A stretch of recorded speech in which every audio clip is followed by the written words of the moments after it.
Hello guys, स्वागत है आपका मेरे यूट्यूब चैनल स्टडी विद अमन कुल में।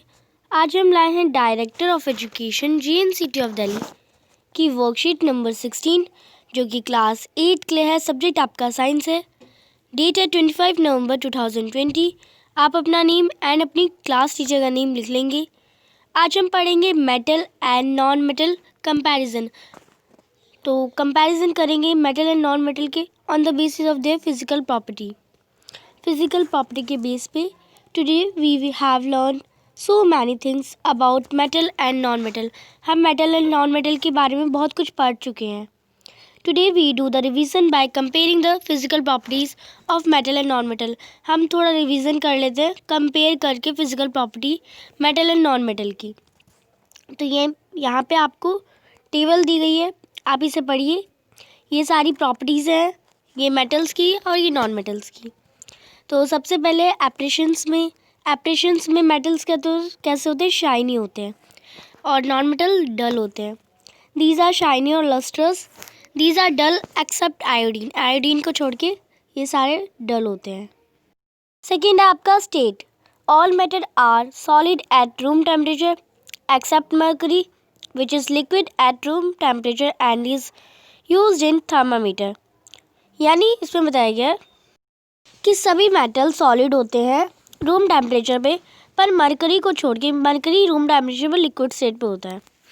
नॉन मेटल का देखते हैं। These exist in all the 3 states. ये सभी स्टेट 3 स्टेट में होता है, जैसे सॉलिड में भी होता है, लिक्विड में भी होता है, गैस में भी होता है। तो ये नॉन मेटल्स तीनों स्टेट में होते हैं। फिर आपका थर्ड प्रॉपर्टी हार्डनेस। तो मेटल हार्ड होते हैं। These are very hard except sodium, potassium and lead. These can be easily cut by knife. सारे मेटल ज़्यादातर हार्ड होते हैं, पर सोडियम को छोड़ के, पोटेशियम को छोड़ के और लेड को छोड़ के ये एक नाइफ से यानी चाकू से भी इजीली से कट कर सकते हैं। नॉन मेटल में दीज आर कंपेरेटिव सॉफ्ट और ब्रिटल एक्सेप्ट डायमंड। ये डायमंड को छोड़ के ज़्यादातर जो होते हैं वो सॉफ्ट होते हैं और ब्रिटल होते हैं नेचर में। मेलेबिलिटी देखते हैं। Generally all metals are malleable, can be beaten into thin sheets. Malleable मतलब इन्हें थिन शीट्स में कन्वर्ट कर सकते हैं। तो सभी सारे मेटल्स मेलेबल होते हैं, पर जो नॉन मेटल होते हैं वो ब्रिटल होते हैं। देयरफॉर नॉन मेलेबल यानी वो नॉन मेलेबल है, वे टूट जाते हैं, break down into pieces when beaten. Ductility है अब आपका। डक्टिलिटी में generally all metals are ductile, can be down into wires. इन्हें वायर्स में कन्वर्ट कर सकते हैं। सारे मेटल्स डक्टाइल भी होते हैं, but non metal not ductile होते हैं। दीज आर ब्रिटल बिकॉज ये ब्रिटल होते हैं। फिर आपका कंडक्टिविटी इसमें हीट एंड इलेक्ट्रिसिटी दोनों बताई गई है। तो metals are good conductor of heat and electricity. तो मेटल्स हीट एंड इलेक्ट्रिसिटी के गुड कंडक्टर है, क्योंकि ये इलेक्ट्रिसिटी और हीट को पास करते हैं। नॉन मेटल ये पुअर कंडक्टर है, इंसुलेटर है हीट और इलेक्ट्रिसिटी के। फिर आपका सोनोरोस यानी मेटल सोनोरोस होते हैं, रिंगिंग साउंड प्रोड्यूस करते हैं जब हम इन्हें कभी गिराते हैं, ये गिर जाते हैं हमसे, तो हम एक बार देख सकते हैं। Produce ringing sound due to which bells are made up of metal. इसी वजह से जो बेल्स होती है वो मेटल की बनाई जाती हैं, पर ये सोनोरोस नहीं होते। नॉन मेटल सोनोरोस नहीं होते, दीज आर नॉट सोनोरोस।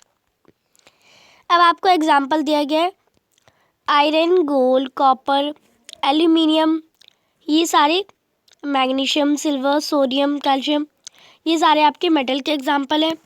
फिर आपका नॉन मेटल के example carbon, oxygen, nitrogen, chlorine, sulphur, iodine etcetera. तो ये सारे आपके नॉन मेटल के एग्जाम्पल हैं। अब आता है आपका चेक योरसेल्फ। फर्स्ट क्वेश्चन है name 2 metals that can be cut by knife. तो वो कौन कौन से आपको पता है, सोडियम, पोटेशियम, लेड। तो आप लिख देंगे sodium and potassium, Na and K। फिर आपका सेकंड क्वेश्चन है bells in temples are made up of metal. जो बेल्स होती है टेम्पल्स में वो मेटल से क्यों बनती है। तो सेकंड क्वेश्चन का आंसर देखेंगे आप, bells in metals are made up of metal because metal are sonorous, क्योंकि मेटल सोनरस होते हैं। थर्ड क्वेश्चन है आपका difference between metal and non metal. Metal and non metal के बीच में आपको डिफरेंस बताना है, तो आप यहाँ से लिख देंगे मेटल। आपके पूरी टेबल भी दे रखी है, आप उसमें से भी लिख सकते हैं। These are shiny, these are very hard, but ये these are dull, but ये और ये 3 स्टेट में पाए जाते हैं। ये डक्टाइल होते हैं, ये ब्रिटल नेचर में होते हैं। तो आप कुछ भी लिख सकते हैं, जो आपकी पूरी टेबल दी गई है, आप पूरी टेबल में से कुछ लिख सकते हैं। आप उनके एग्जाम्पल भी लिख सकते हैं।